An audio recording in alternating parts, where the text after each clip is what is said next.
Five news సజీవ వాహిని సనాతన ధర్మం పేరుతో ప్రముఖ రాజకీయ ఆధ్యాత్మిక విశ్లేషకులు వనంజ్వాల నరసింహరావు రచించిన గ్రంథం ఆవిష్కరణ హైదరాబాద్ లో జరిగింది. వేదాలు, ఉపనిషత్తులు, భారత, భాగవత, రామాయణాది ఇతిహాసాలు, పురాణాలు, ప్రబంధాలు భారతీయుల జీవన విధానంలో ఎలా భాగమైంది ఈ గ్రంథంలో వివరించారు. 90 వ్యాసాల సంకలనంగా రూపొందిన ఈ గ్రంథం సనాతన ధర్మం అంటే ఏమిటి అనే విషయాన్ని కులంకషంగా చర్చించింది.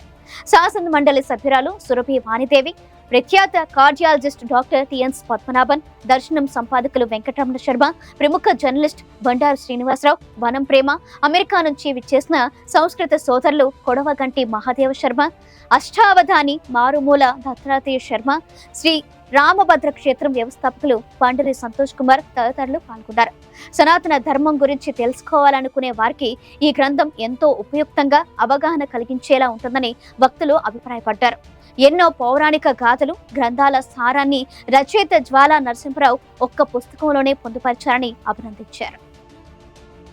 అప్పుడు ధర్మం ఏది, అధర్మం ఏంటి, ఆర్య ధర్మం ఏంటి, ఆర్ష ధర్మం ఏంటి, అసలు ధర్మం అంటే సనాతనమేనా, అధునాతనంగా ఉందా అని ఏదో కొంత తొలిచి కొత్తగా ఏం రాయక్కర్లేదు. ఏదో రామాయణం రాశాను, భారతం రాశాను, భాగవతం రాశాను, వేదాలు రాశానంటే అందులో చదివినాయి నా భాషగా అవన్నీ దగ్గర పెట్టుకొని మళ్ళీ అందులో ధర్మం గురించి ఎక్కడెక్కడ ఏముంది, వివిధ ధర్మాలు, ఆ ధర్మాలలో నేను సనాతనం అనుకున్నది మాత్రమే రాశాను. అది కావచ్చు, కాకపోవచ్చు. సో ఆ విధంగా ఈ నేపథ్యంలో 90 వ్యాసాలు రాశాను.